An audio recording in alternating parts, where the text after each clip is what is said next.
Hola, hola, it's your girl Erica from America. Welcome to the Confidence Chronicles podcast.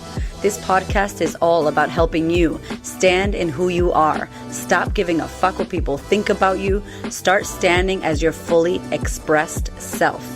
As you are, as is, there is no filter needed. You are fucking awesome, and I am here to remind you. I'm a confidence coach, and I'm a bold stand for confidence, and I cannot wait to dig into today's episode with you.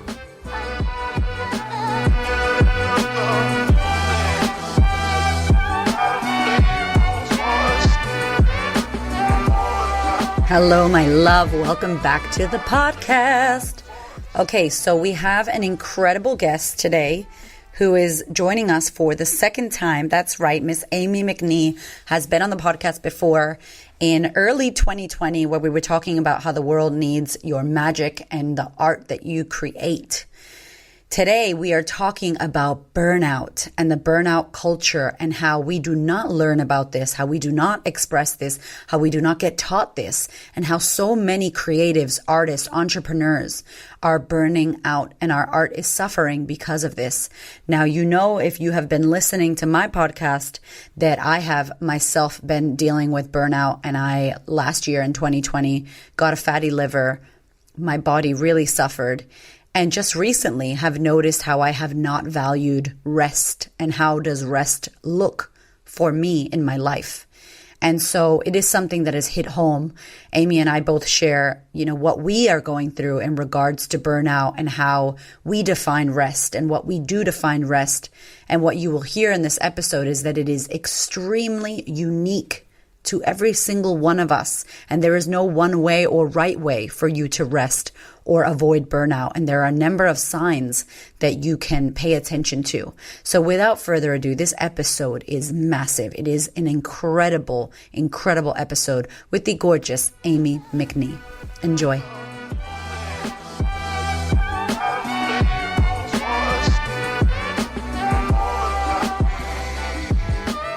Okay. Oh my God. Amie Mcnee, you are back on the podcast.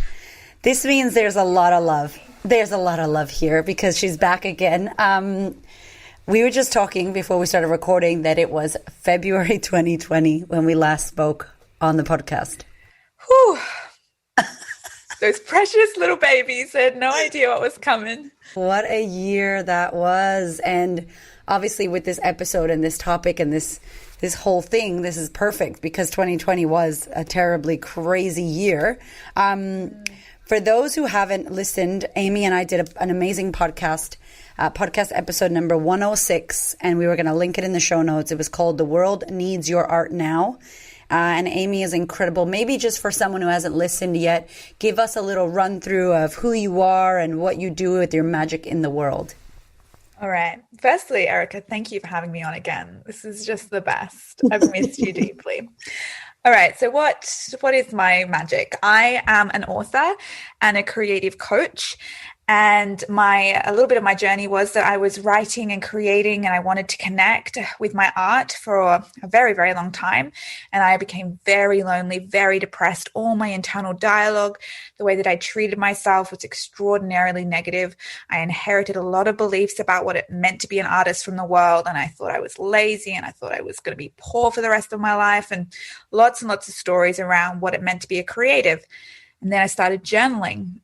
And journaling was really that point where I did a 180 and I started really rewriting the narratives in my head and just learning how to love myself and support myself as I became the artist that I was being called to become.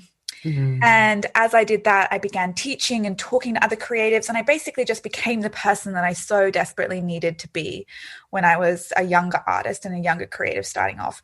So I'm a creative coach. I work with creatives. I hold them and see them and validate them through this very big journey. And when I say artists and creatives, I'm talking about anyone who creates something with the intention to connect. So I always like to clarify that no one is really exempt here. If you're making something with the intention to connect, I see you as creator and as artist. So it's entrepreneurs, it's business people, creatives. It's such a big and beautiful term that encompasses so many of us. Your work is so important. And if you don't follow Amie on Instagram, you need to, because always when you post something, it's just like this permission slip or this like kick in the ass or this like, oh, I was feeling that or thinking that. Like you're so in tune because you live in this world and you do this all the time with yourself and with your clients. It's so good. Like when my audience is like, oh my God, they share it. And then people message me thinking it's you. I'm like, no, it's called sharing stories. And I'm always like, oh, it just hits the nail on the head. Like you really reach those areas for people, honey. Thank you. Thank you for seeing me. So tell us about this burnout and how, you know, where are you seeing this come up? Has this come up for you? How the hell do we not fall into this trap? Because at the moment, before we started recording, I was sharing that I, in 2020, got into a massive burnout. And it was so big that I don't even call it burnout because it felt bigger than burnout. It was just like fatty liver, like your liver's fucked, okay? Like it was beyond the cute term of a burnout. It was like, holy shit, your body is ruined and now you need to like medically support yourself kind of thing. So, talk to us about that. Yeah. First of all, I just see you. I know this so intimately and I've burnt out so badly so many times, and so many entrepreneurs and creators do. And I recently, 2020, I think was a really big year for it. And I watched throughout 2020 so many creators, myself included, just fucking adapt and pivot and go so hard. And they were so generous and so vulnerable and so creative. But as I was witnessing a lot of creatives, I was like, this is relentless. And how long are we supposed to be able to hold this up for? Myself included. And then the last 2021, I've just watched creators just fall one by one, taking breaks, pulling out fully, very unwell, hospitalized. Wow. You know, we aren't taught how to care for ourselves and at the same time be ambitious and hungry and want to make change. We're not taught to hold those two things in at once. We live in a world that glorifies that hustle, and we're told a story that if we want to be successful, if we want to connect, if we want to make change, that there's only one way to do it, and that is through completely giving out all. It's the hustle, it's the hours worked, it's a focus on energy output without any recognition of the fact that we are the maker and the creator, and that we need to spend just as much time looking after ourselves. And it feels almost controversial to say, but it's true. And we just aren't taught to do it. We don't even know how to care for ourselves anymore. We don't know how to rest because it's not given to us in our culture. We're not seeing it anywhere. And so these people who are game changers, like, look at what you do, Erica. Like, the world fucking needs you. All of these creators and entrepreneurs are out there and they're burning out, and it is, you know, to the detriment of the world. And it's because of the stories that we are fed in our society about what it means to be successful. Yeah. And you know, it's so crazy because you're right. We don't get taught that. And then I always struggle because there's this fine line of like, you know, I coach women in business now. I have a mastermind, and I see the ones who, in the beginning, they're really hungry. They want to do these big goals and big dreams, and they want to change the world. And they have all the women I work with. Thankfully, I get to choose, and they're all about impacting the world. So they're all about helping others and beautiful, big message. And then some are from Australia, and they're in the beginning, and there's privileges that they have here, you know, that other countries don't have. And I see it. And then there's like, it's not lazy. It's just this lack of resourcefulness. And then I'm like, girl, like, if you want to make it, you got to get that grind on, not forever. But there's this, do you find it hard? Because it's like, there's spiritual people that I follow on Instagram, and I want to fucking just unfollow them. They're like, you know, do less and achieve more, and like, la, la, la. And it's like, no, you got to still do some shit. But then they goes overboard, like Gary Vee, who I love you, Gary. But like, how do you find that? And how do you know with yourself, like, I've worked hard in the beginning, or I've done the thing, now stop or slow down? Like, how do you find that? Because that's tricky.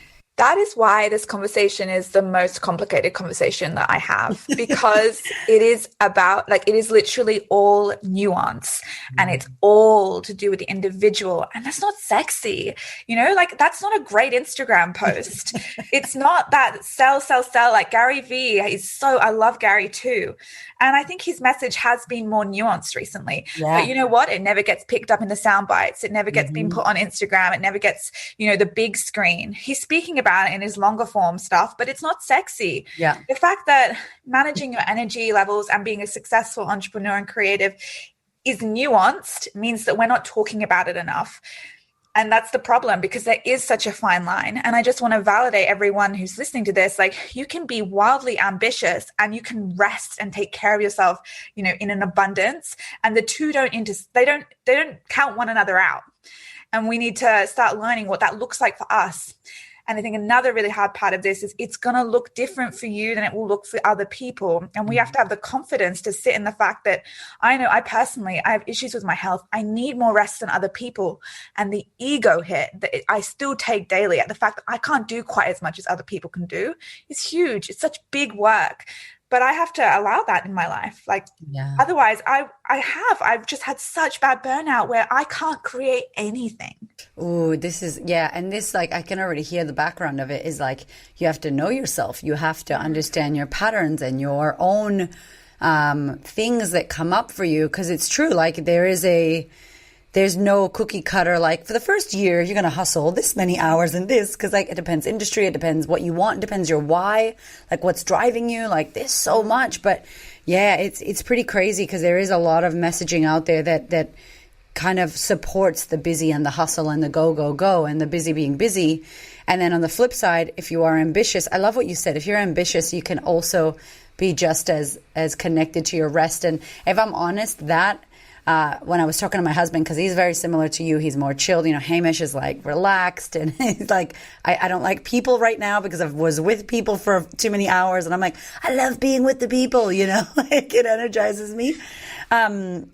But he said, we were talking, and I said, my personal problem has been that when I look at my life, I don't see any evidence of rest, that's beneficial, which is fucked, because that, like, if I was like that, like, I got tired or I felt upset or I felt like, oh, I can't create, like, so I feel like I'm ripping off spirit, universe, the creator, God, whoever you believe in.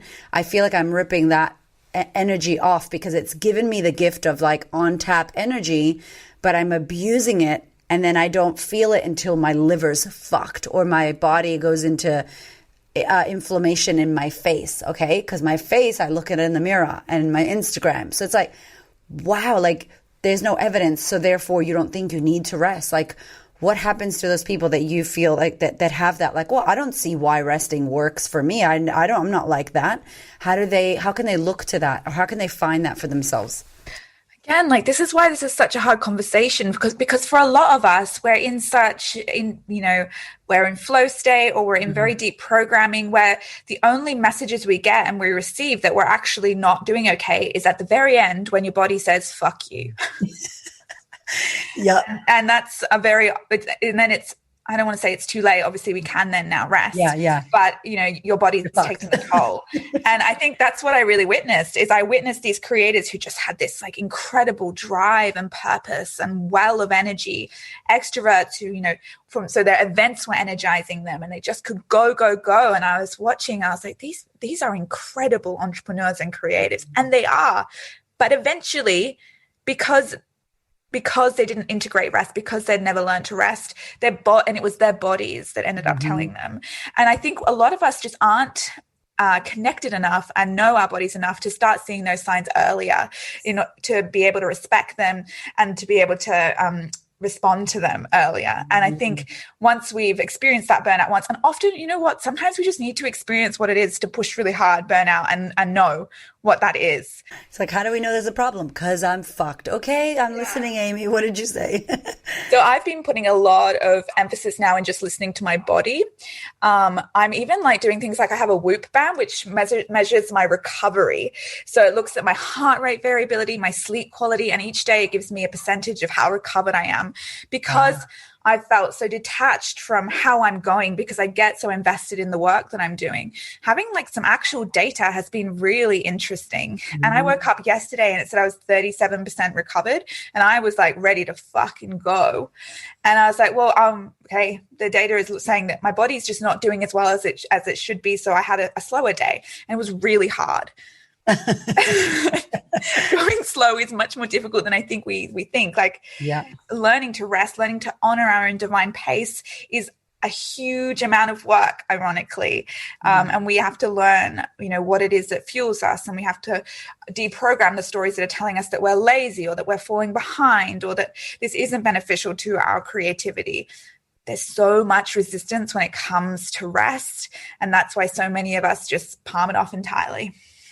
And you know, as you say that, I'm like, why? Like, if we go to our whys, it's like, well, because I have things to do. And why? Well, because if I don't do it, then why? And if you go to your why, like, there's most definitely some fucked up story about how you're just not going to make it, or you're lazy, or you're not there yet, or you can't rest, or you're not allowed to, you know, like, when you think about why we do this, it's like such an interesting thing, like what you can unravel. And as you, Miss Amie has done an amazing masterclass for the Sisterhood. So if you haven't joined, you need to join, because it's like the best journaling masterclass in the world.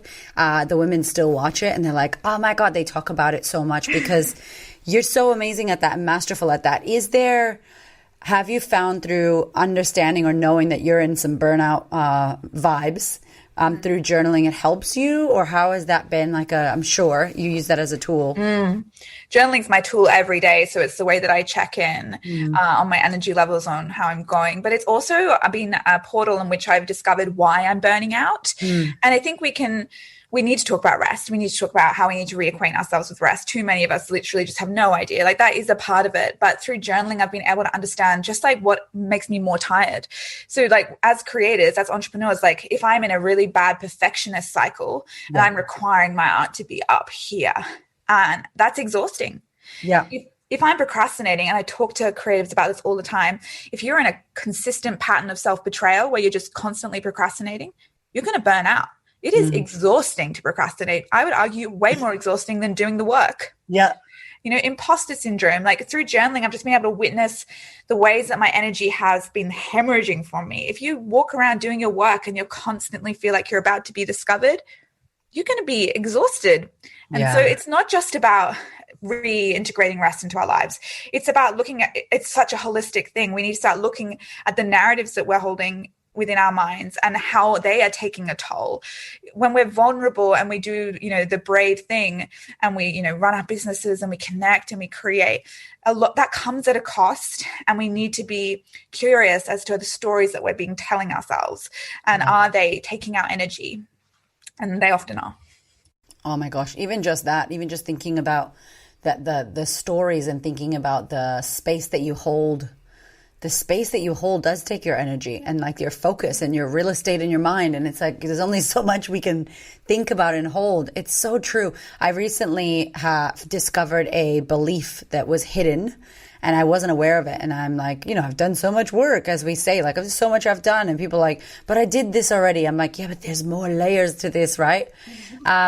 And it was a real slap in the face. And I had to pull over as I was like sobbing, crying, because my husband feels like he knew this about me. And I'm like, I just discovered this. And he's like, are you serious? I'm like, look at me, buddy. Like, I'm like shocked. Okay. Like that I don't value rest. And he's like, I can see that from your life. And I'm like, I'm just getting the message. And it was this thing that I've kept saying, like when I'm on Oprah's couch jokingly, or like, I once heard when you hit $10 million, then it's basically the most money you can have and you can buy everything and there's nothing else you would need. So subconsciously that I put that in my pocket, and it was like, when I make 10 million and when I'm on Oprah's couch, that's when I can stop and that's when I can rest. And I didn't I was like, what? Oh, and I didn't realize, like, I may look like I celebrate myself on Instagram because it's content for my business, but it's not an internal, holy shit, Erica, like ghetto Erica from the hood, who was the unloved kid and the foster child who was abandoned. Like, look at what you've built now. You help women around the world. Like, just that. Like, okay, thank you. Like, I didn't sit with myself, and I felt so, it was so healing to sit with myself and sob and like literally like rub myself and be like, good job, Erica. You're doing an amazing job, honey. Like the mothering thing that you say about how we mother ourselves. Ooh, because that was a fucking shock. Just like the act of just sitting down with like an inner child version of you and literally like rubbing your arms and being like, baby girl, you are doing so well and you just deserve to just take a fucking breath, because everything that you've done is incredible and you've been so vulnerable and so brave, and I'm so in awe of you. like speaking to yourself like that and wrapping words of just like appreciation and love. Like, this is care, this is rest, this is how we serve ourselves as we do continue to do the brave and vulnerable thing. I'd be interested to hear from you, like, why you feel like that belief, how that belief came to be with you. Like, you don't appreciate rest. Like, how did that happen? Oh man, well, we were at a retreat. We were facilitating a retreat, and at the retreat, it was 4 women who we knew really well.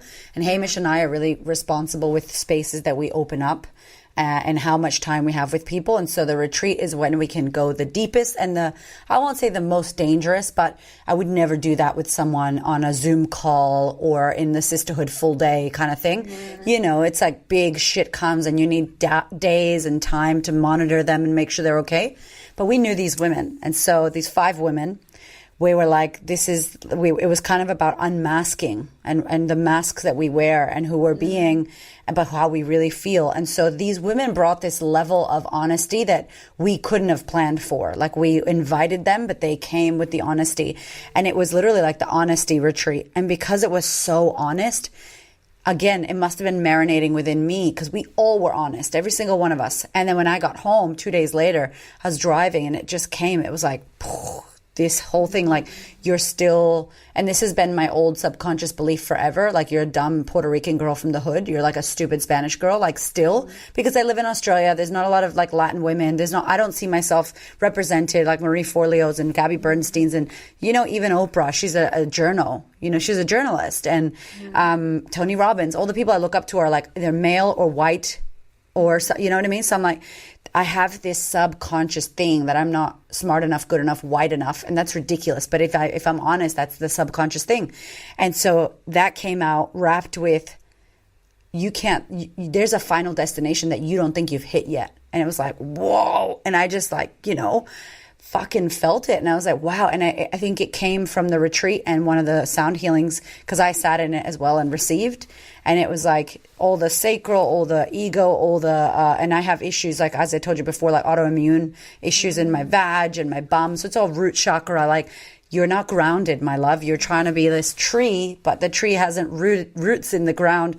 And so it's just been a message that's been knocking, and I'm like, fuck you. And I finally was like, ugh, cracked in and it came through. And that's why I think it was so good when you hit us up. I'm like, let's talk about this. I'm like, yes, because to be honest, I'm not talking about this hardcore, because my old pattern is, oh, I got the lesson, let me share it. Like, I got the lesson to share it with you. Like, no, this isn't for you. Fuck you guys. It's for me. No offense, but I fucking give you enough, all right? Like, I need to sit with this.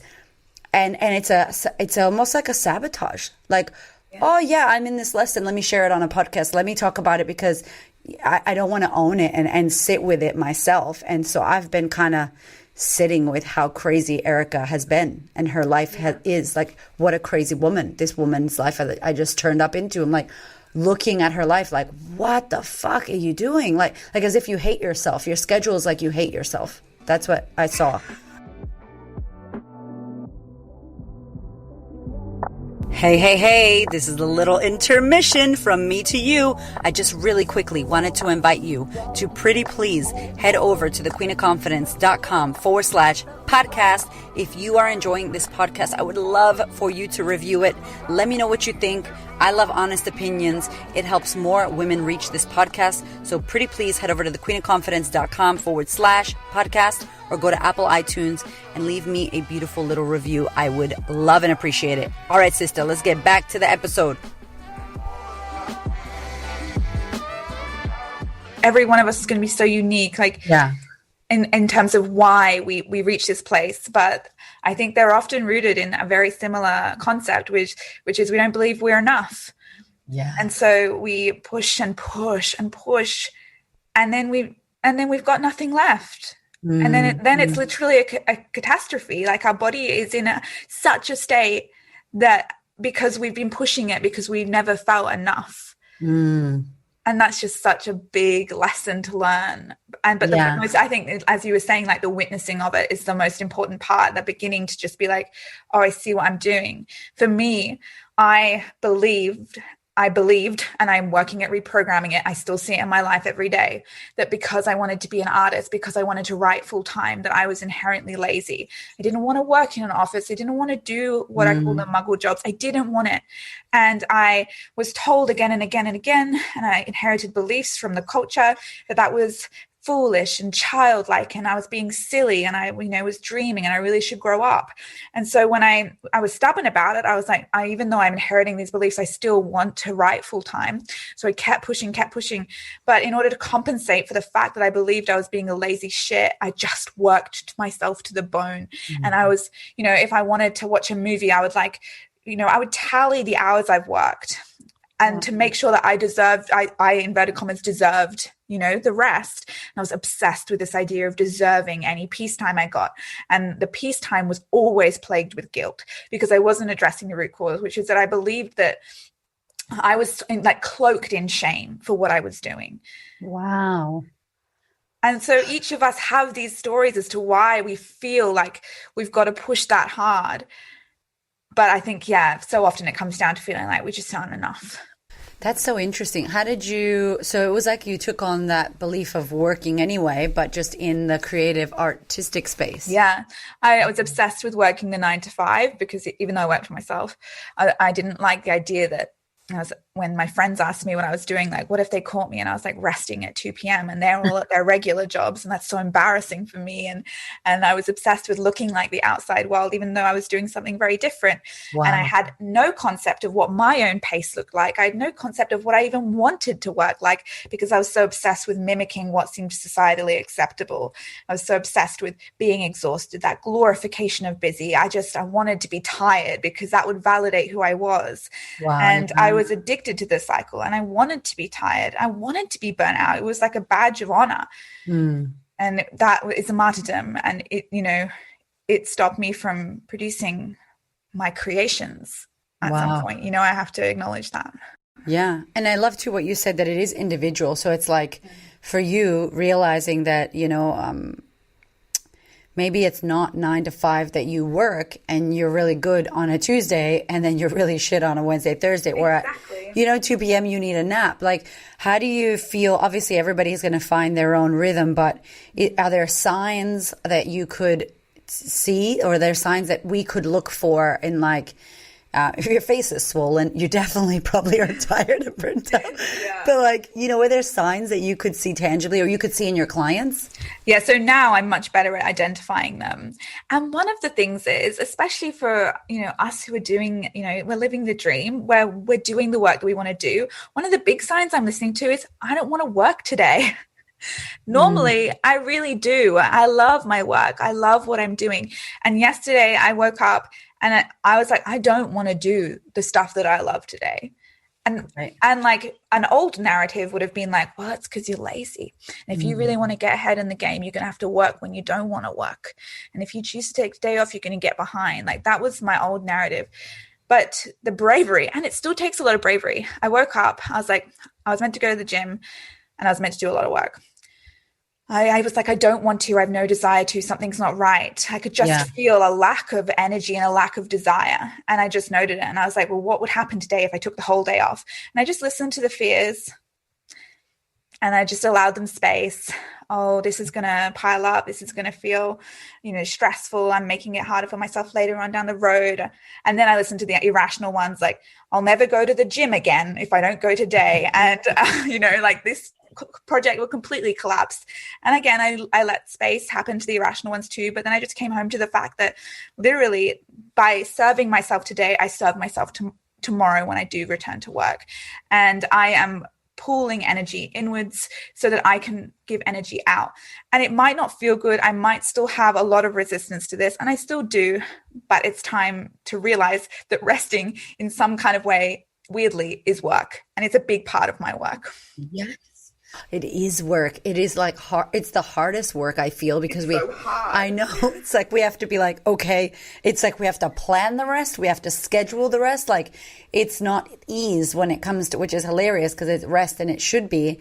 And I think what we've been trying to do now is also be like, cool, we're going to go hard. Like we check in and go, this month is a bit crazy. Like May, I know is a little crazy, meaning like we're not going to try to throw any new shit in there and we're not going to try to do like impossible stuff that's exciting because it's already kind of done. Like May is like, let's get through May and let's put some rest days in. And it's almost like we'll schedule everything and we won't schedule the family holiday and we won't schedule the spa day. Like, what if we scheduled that first and then we worked around like, fuck, just that is like, never thought of that.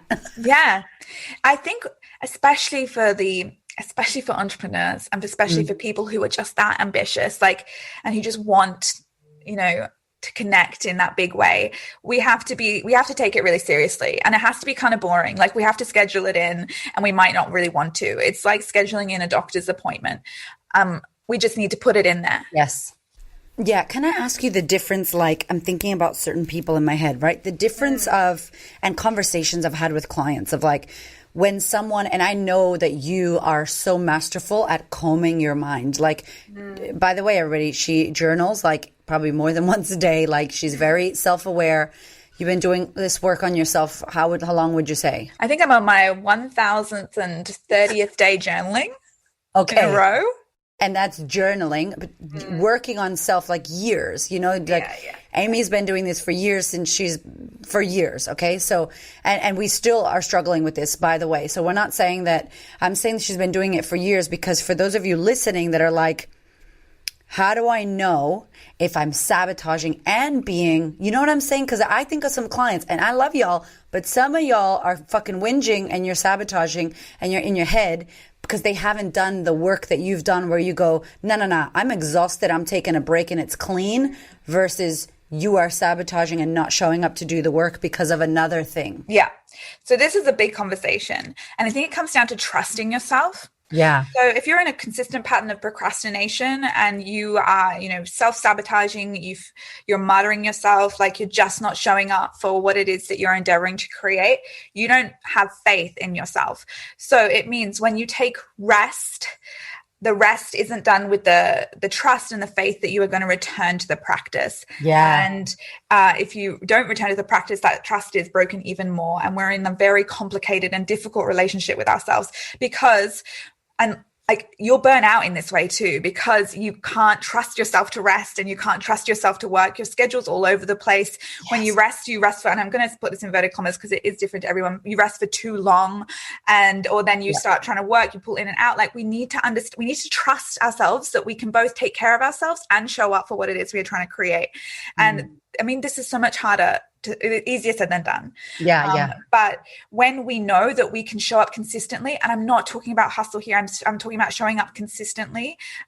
When you've promised yourself you're going to show up and you show up. So you say you're going to do something today and you do it and you consistently do that. Our faith in ourselves is reborn and we have that trust that we're going to show up. And then we can integrate the rest. Then we can start learning about our own divine timing. And we're not worried. And there's not this sense of, is there going to be a betrayal? And rest doesn't become the enemy anymore. It becomes of such great service to ourselves. I love that rest doesn't become the enemy. Can you tell that she's a writer? Because I love all the things that you say. You're hemorrhaging. Yeah, it's like you get allergic to fucking rest. You're like, no, I can't rest, and that's bad. It's a bad word. I feel guilty. Or there's this like fucking silly, like, hey, everybody, I'm resting. Look at me sleeping on Instagram. Like, who the fuck took that photo of you sleeping? I've always had this issue with the thought of me being lazy. And I've noticed recently how trendy it is to talk about rest at the moment. And I'm like, y'all better actually be resting because I'm sensing a lot of bullshit here. Yeah. I think I'd be interested to ask you, Erica, like, what does rest look like for you? Because I think so many of us are just so divorced from what that even looks like. We think, it might look like a bath, or that classic self-care bullshit. And like, I'm still discovering this. Like, also I think a lot of us think rest is like scrolling on our phones or binging Netflix, and then you feel like shit, and then you hate rest even more, and you think it's such a waste of time. Like, we need to reacquaint ourselves with what brings us energy and which makes us vivacious. And I'd be so interested to hear what that means for you.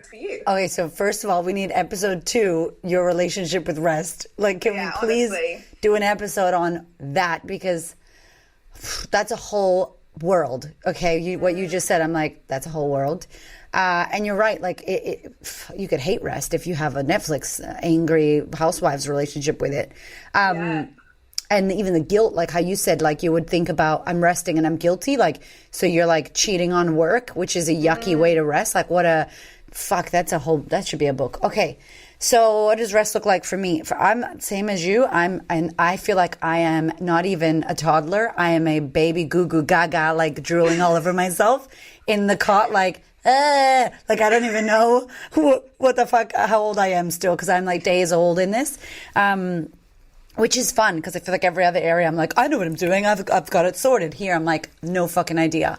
So lately for me, rest has been like, this sounds crazy, but it's like I'm falling in love with my children and my husband. I love that. Yeah, and like I'm talking like in your eyeballs, looking at my child and looking at and I know my kids' whole bodies, but like I am seeing the nuances of their face and like how they're growing before my eyes. They look different and their eye colors are changing and the curls in one of their hair. I'm like, I'm sitting with them and I'm staring at them and they're staring at me, and there's this deep presence because there's not a phone in between us or a laptop or a call to make or anything, because we don't watch TV, but like we're sitting in the living room and there's nothing to do, nowhere to be, and there's no electronics on in front of us.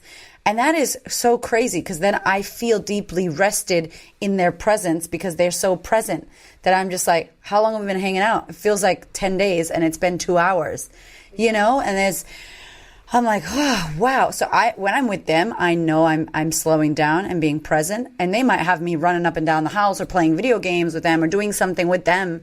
But it's, for me, I'm not available to my audience. I'm not available to my work. It's like, that makes me feel rested. Because I'll be honest, even when Hamish and I do a spa day, we got to drive there. Where's the parking? We got to park. We've got 2 hours. Then we got to drive home. We got to pick up the kids. That doesn't feel very restful. Or going on a holiday with kids is fucking, let's not lie, it's not restful. You need another holiday away from those little mofos. So being home without a phone and a laptop and having nothing to do, and I can be at ease, not going, oh my God, how long have I been chilling? And like that feels restful right now for me. I love that. I love a lot of things about that. First of all, I've never heard that before. And I think it just hammers home the point that like every single one of us is so unique, and we don't have to be, our rest doesn't have to look like everyone else's rest. Yes. Really important. I think we just think rest is like lying down, napping. Yeah, horizontally laying. And yes. It doesn't have to look like that at all. And I also love how present, like the presence part of that. For me, like I found a deep amount of rest in just like witnessing everything that is happening around me in that moment and not feeling the need to move from the present moment. And I'm just like basking in it. I love that. That's awesome. So you could be sitting at a cafe watching people or something, or that ability to let yourself be in the moment that you have, I think, can be extremely restful. Yeah, I love that, Amie. That's amazing. Yeah, that's cool. We can all, and like, there's nothing to do that. We just can do that, But yeah, I would just encourage people to start investigating what actually brings energy in. I think a lot of us are afraid of rest, not just because of the guilt that comes with it, but because they don't know what that looks like for them, and that can be so terrifying. And and so you go to Netflix and you're like, this doesn't feel that great, or is this meant to be nourishing me? And then again, I think a lot of people find like turning off the tech can be terrifying too. And dealing with the silence of your mind can be very, challenging. Again, like this is work. Yeah. Yeah. So ironically, it is, if we're not acquainted with how we rest, a lot of this is, big work, big life-changing work, because we're going to have to deal with some of the silence and some of our mind. And so many of us are working just to ignore what's happening internally. Well, it just like that just highlighted for me how 2020 was meant to be with the COVID and everything.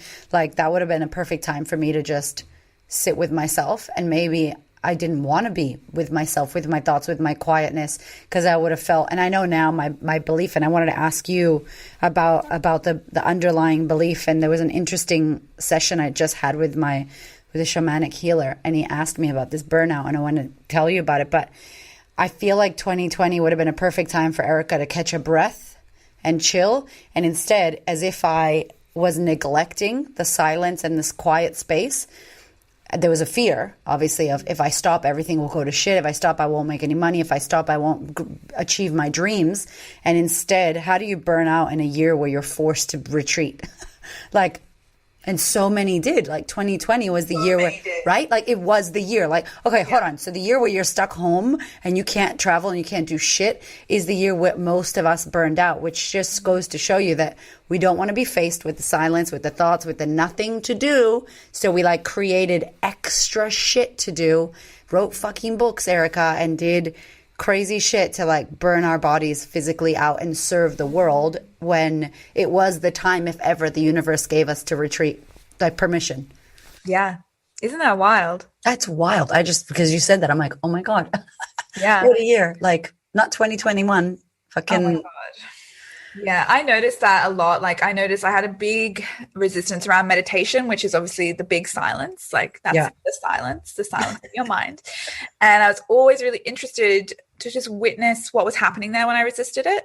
And it was like a baby having a fit. Like it just didn't want to be around, didn't want to be withdrawn from stimulus. Like we're so stimulated all the time that when I was like, brain, we're going to like put everything away. We're going to shut our eyes and there's going to be no input. It was like a toddler. Like they were just upset. They just wanted to have stuff in there. They wanted the stimulus. They wanted the external input, and having that silence was just, my brain hasn't experienced it for so long that it found it genuinely intimidating. Yeah. So many of us, it's a reprogramming literally of our like mind to come back to silence when our world has been so overloaded with external input, and it's very intimidating. Holy shit. That's so true. Like, and this is why I love this guy, Gabor Mate, or Mate, I don't know how you call him, but he's French.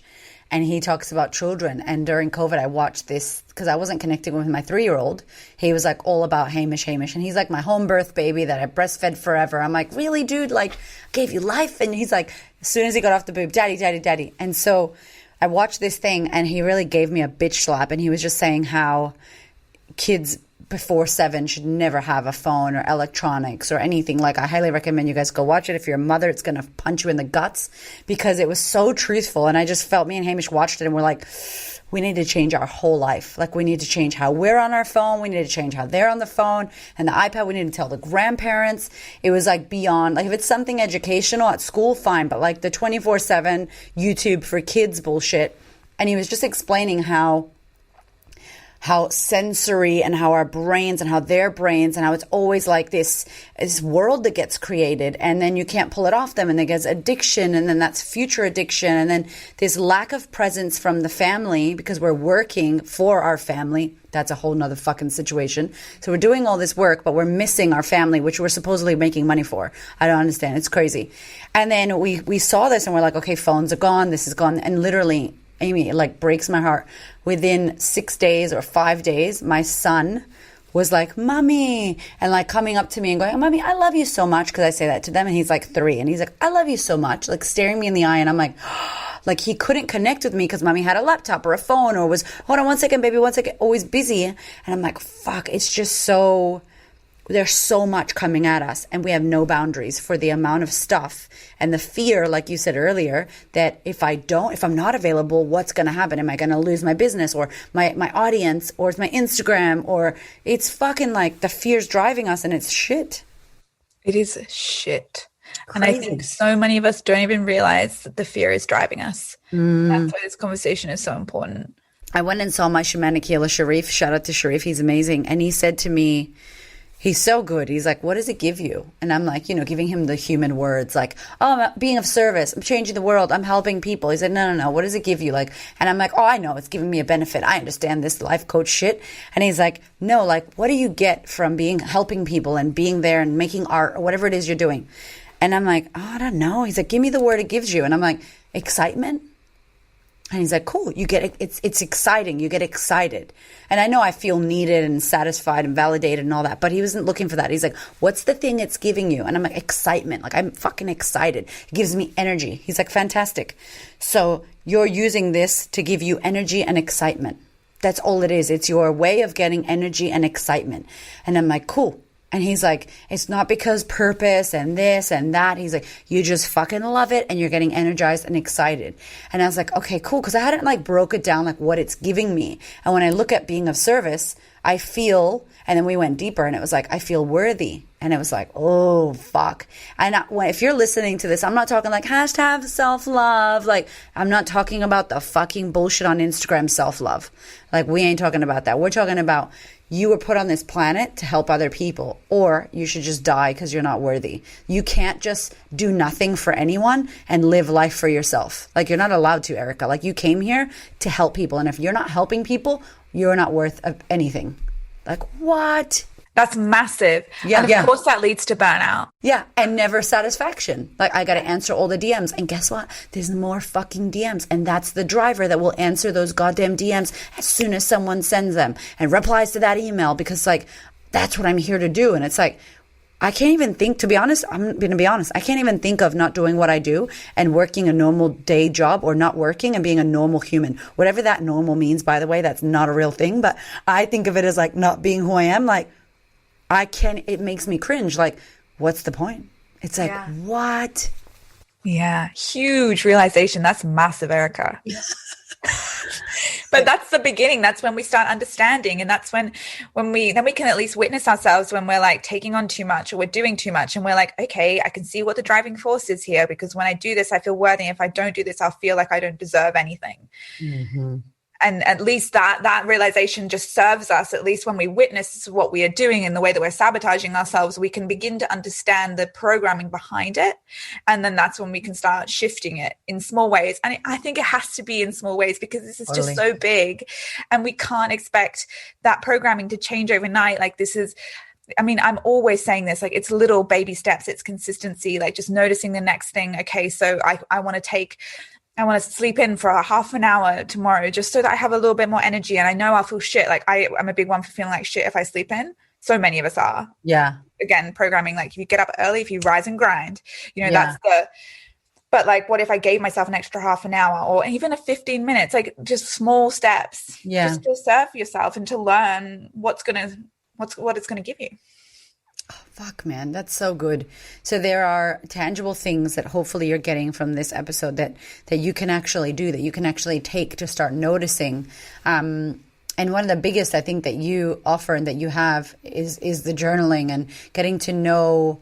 Would you say the first step would be like getting to know your own mind and thoughts around this whole thing? Yeah. So I've got a new book out called The Burnt Out Artist, and we just journal through it all. Like, there's so many journaling prompts. And the first step is in that book is we have to understand why we associate hustle and work with worth. Because without understanding that, we're not going to understand like the wounds that are there and the programming that needs to change. We can't just go to our calendars right now and integrate rest. Like, it doesn't work like that. And even at the end of the day, I don't even know that rest is like the answer to this, really. Yeah. This is about knowing ourselves. This is about understanding what it is that we need and respecting that. Yeah. Yeah.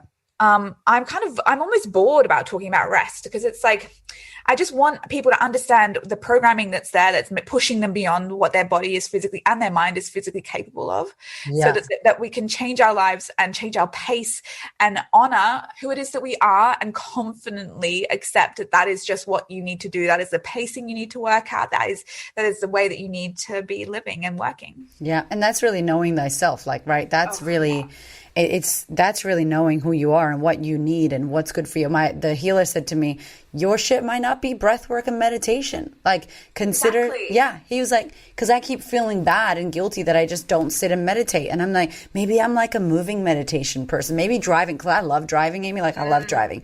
And driving for me by myself, like, everybody out of my car, which I love being with people all the time. But when I'm driving, I'm like, get the fuck out of my car. I want to just drive by myself on a road.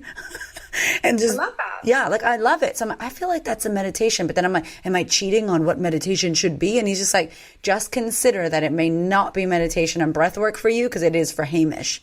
Like, may not be that. And I'm like, oh my God, I never even, just him saying that, I never even considered that. Yeah, in no way at all am I saying you should meditate. I'm not saying you should nap. I'm not saying that you should read books. I'm not saying anything. Like, you have to figure out what it works for you, and it will be so unique. I like doing Sudokus, and I like playing cards by myself. Cool. I cannot even tell you how early I am still on this journey, and I've been working for so long. And I swear to God, I've only just figured out that sitting down on the couch doing a crossword or a puzzle or something like that, I've finally figured out, okay, that's something that like allows for some silence, but stimulates my brain enough that I feel like I'm rested. Wow. Like, that's for me, but it might not be for you. And I don't particularly enjoy meditating. That doesn't mean that we need to be meditating. It's brave to figure out what it works for you, because it often goes against the grain. Yeah, it fucking does. So tell me about this book. When is it, the name, and it's coming out, and when can we get it? Because I need like all the copies, and all of you need this. It's ready and waiting for you on my website right now, which is just my name, which is Amie, Amie, Mcnee.com. And the Burnt Out Artist is there. And we look at hustle culture and the stories that we've taken on. And we look at how we can still be ambitious and we can still create whilst at the same time learning how to rest. And it's a big topic. But everywhere I've got journaling prompts. So every chapter has journaling prompts that mean that you can look at what this looks like for you. Because again, I can't lay it home enough. Like, it's going to be different for you. And that's why this work's really hard. And it's going to be nuanced. Yeah. And you're like the queen of looking after humanity with the words and the journaling. And I think it's such a gift. It's such one of the core things that I think coaching does well, and even some therapists and counselors, is that they ask you questions. So we coaches go, question, and then your mind goes, oh shit. Oh yeah. And then question to that question. So the fact that Amie has this book that has the questions, it's prompting you. So don't feel bad if you're like, I don't know what to ask myself, or I don't know how to journal. Like literally your work is about not even teaching people how to journal. It's about finding your way to get to connect with yourself and ask yourself these questions so you can unravel yourself to yourself. Exactly. Thank you. Yeah. That is exactly what it is intended to do. Yeah. Okay. So we're going to get the book. Where else? I'll put it in the show notes. Where else can people find you? Where are you hanging out? How can people, what are you offering if people did, like creatives and artists and people that are listening are like, I need Amie in my life. How do I do this? All right. Well, I hang out on Instagram a lot at Inspired to Write, or you can just search my name, Amie Mcnee. And at the moment, I've got multiple books out. So I've got, it's a part of a series, the We Need Your Art series. So I've got for the Burnt Out Artist, but I also have for the Procrastinator, and I've also got for the Perfectionist. So, and again, when I says artist, I'm talking anyone who's making something to connect. So I know I'm talking to all of you. Yeah. So they all go well together, because we start in the Procrastinator, we start looking at that consistent practice. We learn how to heal that relationship with ourselves so we can trust ourselves to do the work. Whilst we are doing the work, we also have to be learning to be in service with yourself. And to integrate those two things, we need to understand that they do integrate really beautifully, and they're not the enemy of one another. It's just hard to understand because we've never been told that before. So I've got that book series, the We Need Your Art series. So that's on my website as well. And I also have a full journaling course, which is like a video course where I just introduce you to this practice. And then there's a big book of prompts, and we just really look at the value that this fucking magical practice can give us. It's so good, especially if you're out there and you're like, I don't journal, I struggle with it, I don't know how to do it. Like, honestly, you need to be like the queen of journaling, because like I think that's something that you've given so many. I know of my ladies, of my clients, of my followers that love you and who I've connected with, that's met you, is like you just really give that permission. And I wouldn't say mothering people, but it is nurturing and holding space for people to learn how to hold space and nurture themselves. So thank you for your art. Thank you for being who you are. Thank you for showing up and doing this work and sharing so bravely and so openly on IG as you are in the moment, because Amie is like that. She will share it as she is on whatever paper or whatever platform, however it is. And it's just such a permission giver. Thank you. Thank you for seeing me. You're the best. Thank you, my love. My love, before you go, I really want to share this incredible opportunity with you, because if you're loving this podcast, then you will most likely love working with me for the next 12 months in the Sistahood. It's my year-long coaching experience, and I have really good news because we have shifted and changed the pricing. There is a new offer for 2021 because I know how many people struggled in 2020 financially, and I also know how much shit came up for us that we all need to be working on. So, year-long coaching program, the Sistahood with me. You can join in person if you live in Melbourne, or you want to fly to Melbourne 6 times a year, or you can join online where I coach live for the 12 months. You have me as your coach. You can hit me with any problems or questions you have. We coach live for 2 hours a month. It is next level shit. The community is incredible. If you want to learn more, head to my website, thequeenofconfidence.com/sistahood, SISTA, Sistahood. I can't wait to welcome you. Thank you so much for listening. I so appreciate your ears, your time, your energy, and your attention. Please do me a favor and head over to Apple iTunes, subscribe so that you don't miss an episode. Share this episode with a sister who you know needs to hear it. And if you feel called to, leave me a review. I'd love to know what you think about the podcast. I'd love to know how this information is helping you change your world. Thank you so much for being here. I know that there are many podcasts you could listen to, and I really appreciate you listening to mine. Have a gorgeous week, honey.